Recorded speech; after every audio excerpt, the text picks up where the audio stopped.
En el mercado existen ETFs apalancados. Son instrumentos que multiplican el rendimiento de ciertos activos. Por ejemplo, hay algunos ETFs que multiplican el rendimiento diario del S&P 500. Muchos me preguntan, entonces, un instrumento que, por ejemplo, replica el S&P 500 diariamente apalancado por 2 o por 3, ¿no es una mejor alternativa a largo plazo que el mismo S&P 500? Quiero decir, si el S&P 500 es por excelencia uno de los activos que forma parte de nuestros portafolios de largo plazo, ¿por qué no un ETF que encima multiplica su rendimiento? Si el S&P 500 a largo plazo crece, ¿no crecerán aún más estos ETFs apalancados? Esta es una pregunta muy común y tiene todo el sentido del mundo que todos se la hagan, ¿no? Che, si el S&P 500 sube a largo plazo, ¿por qué no será más conveniente entonces tener un ETF apalancado por 3, por ejemplo, como el SPXL, que replica el movimiento diario del S&P 500, pero multiplicado por 3? Si el S&P 500 a largo plazo crece, entonces el apalancado debería ser una alternativa de inversión atractiva. La respuesta rápida de esto es que no lo es. Y lo que voy a intentar en este video es explicarte por qué. Es un concepto matemático que puede resultar complejo en un principio, pero que la idea es que con este video lo entiendas perfectamente. Así que, si es así, y antes de arrancar, te invito a que te suscribas, que dejes un me gusta, que dejes algún comentario y lo más importante de todo, que te quedes hasta el final del video. Que de esa manera no solo que me ayudas a mí a que YouTube muestre más el contenido, porque le da mucha importancia al porcentaje de visualización del video, sino que además vas a aprender un montón. Te voy a explicar algo que quizás no sabías, y si es así, viendo el video completo, dejando algún me gusta, suscribiéndote, vos podés devolverme ese favor. Antes de empezar voy a mostrarte un concepto matemático que quizás no conocías y que es clave entender para que puedas comprender por qué este tipo de instrumentos no sirve a largo plazo. Mira, acá estamos en TradingView y vamos a buscar primero el S&P 500 para que veamos cuál ha sido el rendimiento del día de hoy. Fíjate, hoy subió 0,88%, ¿sí? Hay otro instrumento como el SPXL, que es otro ETF, pero en vez de ser el S&P 500, es el S&P 500 multiplicado por 3. Fíjate que si vemos acá, el rendimiento de hoy fue 2,6%. Claro, 2,6 dividido en 3 es el 0,80 y pico que subió el S&P 500. Es decir, este ETF multiplica por 3 el rendimiento del S&P 500. Si el S&P 500 hubiese subido un 4%, por ejemplo, esto hubiera subido un 12%. Mientras que si el S&P 500 caía un 1 o un 2%, este ETF hubiera caído un 3, un 6%. Multiplica de forma diaria el rendimiento del S&P 500 por 3, en este caso, ¿no? Estamos tomando este como ejemplo, pero hay algunos que están en short y se mueven de forma inversa, también apalancados. Hay otros que están apalancados sobre acciones de empresas puntuales, no solamente el S&P 500. Hay ETFs apalancados de Apple, de Nvidia, de Tesla, de un montón de empresas. No solamente apalancados a favor, o sea, este ETF sube el triple de lo que sube el S&P 500 o cae el triple de lo que cae, sino que hay algunos apalancados, pero invertidos. Por ejemplo, que el S&P 500 cae, entonces ese sube. Y encima puede subir apalancado. Hay una gran variedad de instrumentos. Lo que quiero que veamos es lo siguiente, que seguro te va a llamar la atención. Fíjate, el S&P 500 en los últimos, podemos ver acá, en los últimos 5 años, ha rendido un 74%. ¿Qué es lo que uno puede llegar a pensar rápidamente? Hey, hago 74 por 3, entonces debería haber subido un 222% el apalancado, ¿verdad? Eso es lo que debería haber pasado. Bueno, pero fíjense, si yo busco el SPXL y veo en los últimos 5 años, resulta que creció un 163%. ¿Fue mejor opción que el S&P 500? Sí, pero ojo, porque es bastante la diferencia respecto a lo que vimos que debería haber rendido. ¿Por qué esta diferencia? Bueno, la clave es entender una parte, una letra chica de esto, y es que está apalancando por 3 el rendimiento diario. Y los porcentajes no se suman como se suman los números. Y ahora te voy a demostrar por qué no se hace así. Mira, estoy acá en una pequeña hoja de cálculo. Vamos a hacer un ejemplo rápido. Supongamos que yo tengo un instrumento que vale $100, ¿sí? Supongamos que fuera el S&P 500, ¿no? Y vale $100. Vamos a suponer un aumento del 10%, ¿sí? Un aumento del 10%. Esto significaría multiplicarlo por 1,1, ¿sí? Para aumentarle ese 10%. Si yo hago esto más 10%, lo multiplicamos por 1,1, pasa a valer 110. Tiene sentido, ¿no? Algo que vale 100, sube un 10%, pasa a valer 110. Vamos a poner acá, suba del 10%, ¿sí? Ahora supongamos que tenemos una baja del 10%. Vamos a poner acá precio inicial, ¿sí? Si de 100 baja un 10%, ¿a cuánto nos vamos? A 90, ¿verdad? Bueno, este es el equivalente a multiplicar esto por 0,9. Hasta acá, nada raro. Lo que uno podría esperar. Algo sube un 10%, algo baja un 10%, todo en orden. Ahora bien, ¿qué pasa si, por ejemplo, un instrumento sube un 10% y después baja un 10%? ¿Vuelve al mismo valor que estaba antes? Pensalo un ratito. Si querés, pausa el video y pensalo antes de que te dé la respuesta. Si un instrumento sube un 10% y después baja un 10%, ¿no? De 100 sube a 110 y de 110 lo hacemos bajar un 10%. ¿Vuelve a 100? Lo veamos en este ejemplo. Si partimos de un instrumento que vale 110 y lo hago bajar un 10%, es decir, lo multiplico por 0,9, pasa a valer 99. ¿Por qué es esto? Porque bajó un 10% de 110 y cuando subió un 10% de 100. ¿Sabés cómo vas a ver esto más fácil? Imaginemos que no es una suba del 10%. Imaginemos que es una suba del 100%. O una suba del 50%. Vamos a poner un ejemplo más extremo. Una suba del 50% y una baja del 50%. Si un instrumento que vale 100 sube un 50%, ¿sí? Lo multiplicamos por 1,5, pasa a valer 150. Si baja un 50%, esto lo multiplicamos por 0,5, pasa a valer 50. ¿Sí? Tiene sentido. Porque el 50% de 100 es 50. Entonces, si sube un 50%, pasa a valer 150. Si baja un 50%, pasa a valer 50. Ahora, te pregunto yo, ¿cuánto tiene que subir 50 para volver a 100? Tiene que duplicarse. No tiene que subir un 50%, tiene que subir un 100%. Ahora, si este activo que valía 150, ¿sí? Baja un 50%, lo multiplico por 0,5, pasa a valer 75. Y si este instrumento que valía 50 sube un 50%, lo multiplico por 1,5, pasa a valer 75. No pasa a valer 100. Acá tiene sentido, ¿no? Algo que cae la mitad de su valor, después tiene que subir el doble, no tiene que subir un 50%. Bueno, esto simplemente es una cuestión matemática, ya que los porcentajes no se suman de forma aritmética, no se suman como un número, ¿no? 10% más 10% no es igual a 20%. 10 más 10 es igual a 20, pero 10% más 10% no es igual a 20%. Esto es justamente debido a que los porcentajes de variación en el mercado dependen del precio al que cerró el día anterior. Este es uno de los puntos principales que hay que entender. ¿Por qué? Porque el hecho de que un activo esté moviéndose, subiendo 10%, bajando 10, subiendo 10, bajando 10, o el porcentaje que sea, ¿no? Esta diferencia se va marcando cada vez más para porcentajes más grandes, no hace que el precio esté volviendo a su mismo valor, sino que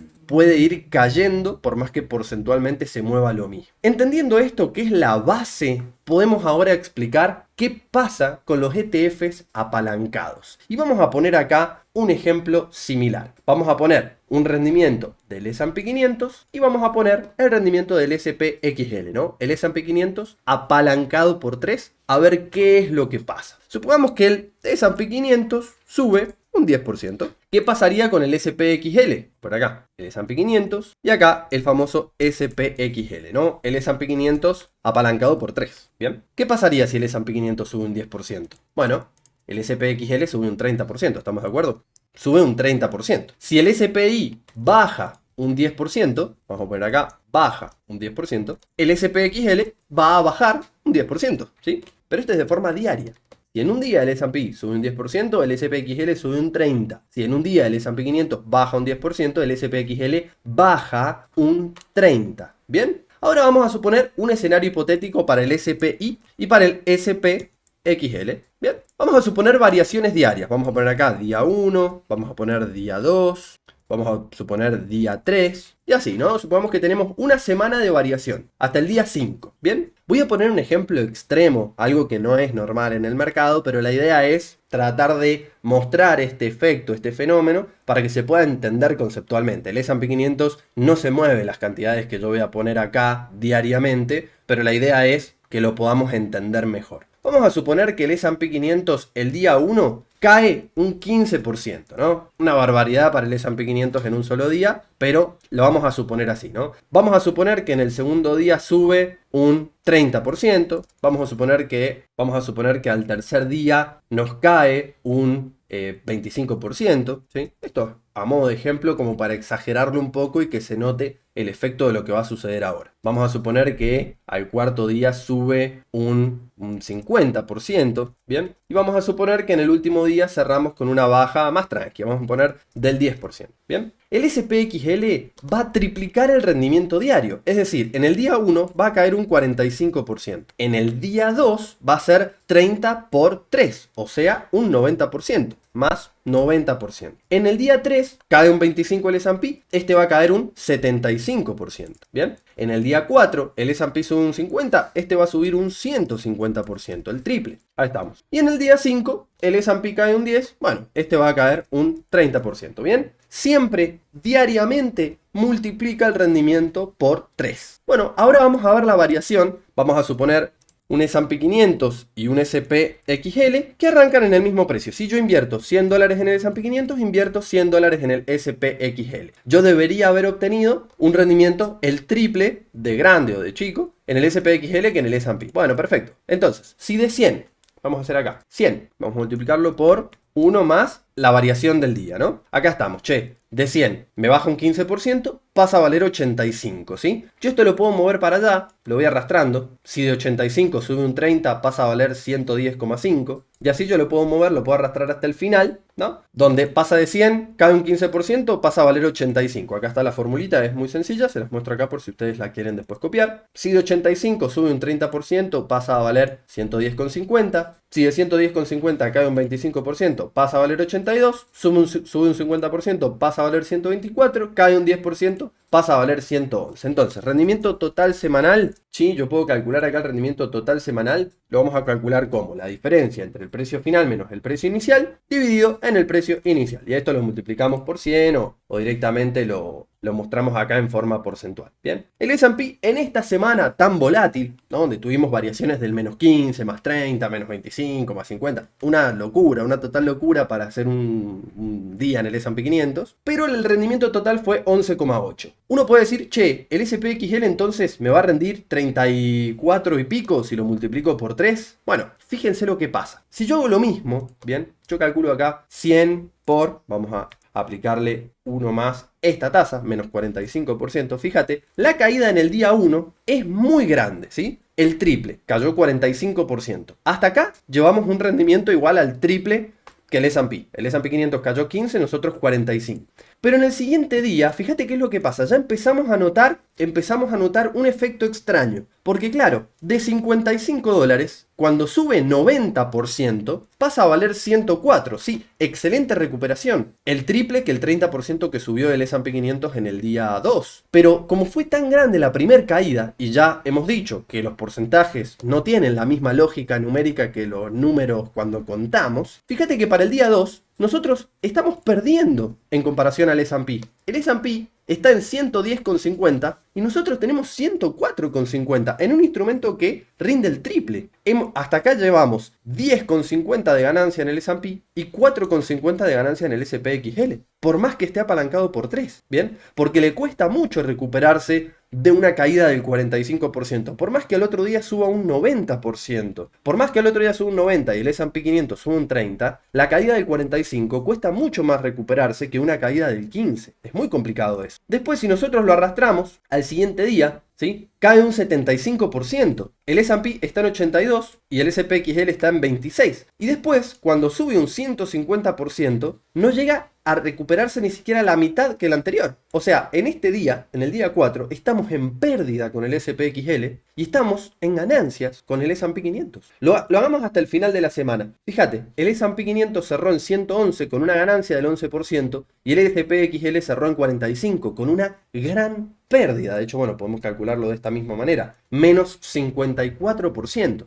Está bien, he puesto un ejemplo exagerado, con caídas que no vamos a ver posiblemente nunca en el mercado. Un 75% en un día sería la crisis más grande de la historia. Pero pongo estos números así para que se note la diferencia entre un instrumento apalancado y decir que multiplica directamente la rentabilidad. Si querés, a esto mismo le podemos aplicar otros números, ¿sí? Esto en vez de menos 25 podría ser más normal, podría ser menos 5, y esto en vez de menos 75 ser menos 15. Esto en vez de más 50 podría ser más 5, y esto en vez de más 150 podría ser más 15%. Sí, variaciones un poco más normales, ¿no? Acá en vez de menos 15 le vamos a poner también menos 3, y a esto le vamos a poner menos 9. No, ahora lo vamos a acercar a una realidad, ¿bien? Y esto en vez de más 30 le podemos poner más 3 si quieren, y a esto le ponemos en vez de más 90 le ponemos más 9. Bueno, esto podría ser una situación más habitual en el mercado, ¿sí? Esto podría ser una situación más habitual. Por ahí, en vez de que esta caída sea tan grande, le ponemos menos 2, y a esto le vamos a poner menos 6, ¿sí? Multiplicado por 3, bien. Y a este último día le pongamos vamos a poner un poquito para que nos dé positivo, le vamos a poner más 5, y a esta caída la vamos a poner más tranqui, ¿no? Le vamos a poner menos 1, y a esto le vamos a poner menos 3, ¿sí? Bueno, acá tenemos un caso más real, más tranqui, ¿no? Con variaciones también bastante volátiles, pero dentro de todo más normales, y el rendimiento se acerca bastante a ser el triple, ¿no? El triple en realidad, si yo multiplico esto por 3, debería darme 11%, 11,27, y el rendimiento de este ejemplo es 9,73, ¿bien? Es más grande que el S&P 500, se aproxima bastante a ser el triple, pero si el S&P 500 tiene periodos de volatilidad grande, periodos donde tengamos caídas diarias, subas diarias, más volatilidad, el SPXL no solo que puede rendir menos del triple, sino que puede rendir menos que el S&P 500, o en el peor de los casos, un ejemplo más drástico como el que vimos al principio, puede estar en pérdida el SPXL cuando el S&P 500 esté en ganancias. En el primer ejemplo que vimos, un S&P que subió un 10%, pero con mucho movimiento intradiario en el medio, puede hacer que el SPXL te haga perder plata en el largo plazo. Por eso es que el SPXL no es una buena opción, o no está pensado para ser un instrumento de inversión a largo plazo. No es que vos lo comprás y pasan 20 años, el S&P 500 subió un 1000% acumulado y este te subió un 3000. No, puede incluso haber subido menos de 1000. No es que vas a perder plata si el S&P 500 subió, que con el SPXL vas a estar en negativo. Tiene que haber habido una volatilidad extrema en el medio para que eso suceda, pero sí puede suceder que te rinda igual o menos. Ten en cuenta que acá he puesto un ejemplo de una semana, como para mostrar un ejemplo rápido, pero si esto lo multiplicamos a lo largo de todas las semanas, de las 52 semanas del año, de las 520 semanas en la década, y realmente pensamos en una inversión a largo plazo de acá a varios años, el rendimiento del SPXL puede incluso ser negativo en un contexto donde el S&P 500 subió, o que al final termines ganando menos. El SPXL está pensado como un instrumento para corto plazo, para poder ganar dinero en un rebote, quizás una semana, 2 semanas, un periodo de tiempo corto, pero no para garantizarte una inversión con altos retornos comparada al S&P 500 para un portafolio de largo plazo. Espero que con este video haya quedado un poquito más claro este tema, que sé que a muchos les genera confusión porque trabajar con los porcentajes no es muy intuitivo. Si es así, si te sirvió, te pido que dejes un me gusta, que es gratis, que te suscribas, que así me ayudas a que el canal siga creciendo, y que le compartas este video a alguien que creas que le puede llegar a servir, a alguien que quizás está planteándose este tipo de dudas, que está perfecto. Uno cuando arranca a invertir no tiene por qué saber este tipo de cosas, así que podés compartírselo a alguien, a un grupo o a alguien que creas que le va a servir, que de esa manera también me ayudas mucho a mí y a esa otra persona para que aprenda un concepto nuevo. Espero que les haya gustado este video, les mando un fuerte abrazo y nos vemos en la próxima.